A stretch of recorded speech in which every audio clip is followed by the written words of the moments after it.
And to start your enema, coffee enema for the day, you want to first wake up in the morning and cleanse your lower bowel with water.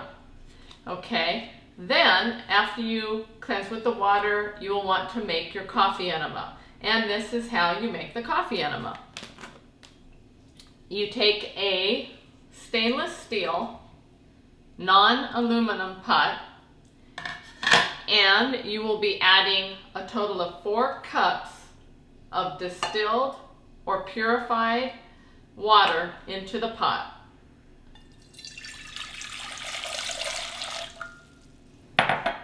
Okay, the next thing you want to do is add to those 4 cups of water, you would want to add 3 tablespoons of our enema coffee.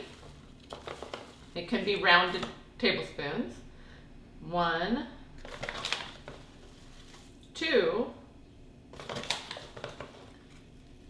and 3. The coffee, get it blended in really well.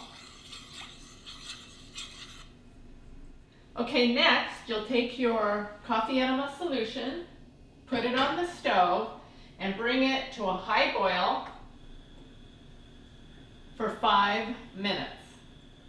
After 5 minutes, you will be turning the stove down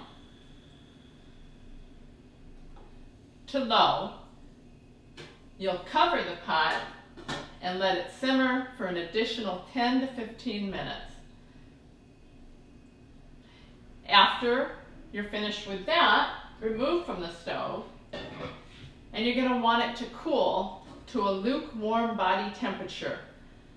You don't want it hot, you want it lukewarm, and this could take a little time.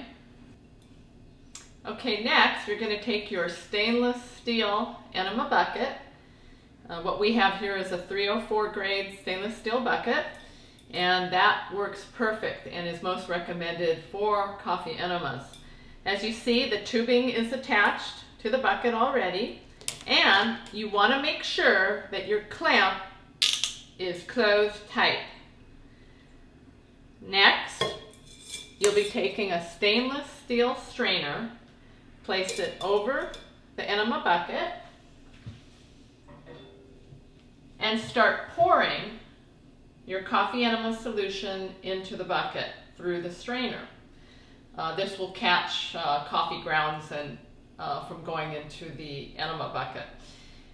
Never use paper coffee filters. The small filaments from the paper can get into the enema water, and the whole purpose is to keep your enema solution as clean as possible.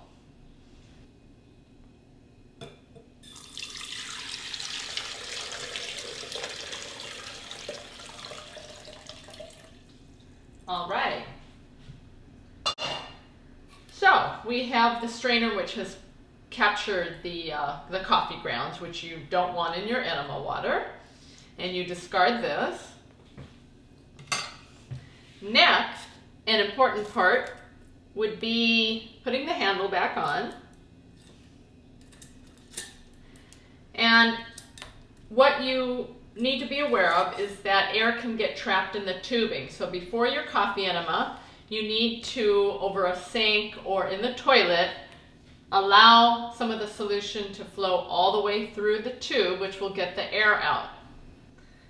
So that wraps up our segment on how to make a coffee enema. Now, the next step that you'll want to take will be to make sure that your electrolytes and minerals are correctly balanced after a coffee enema.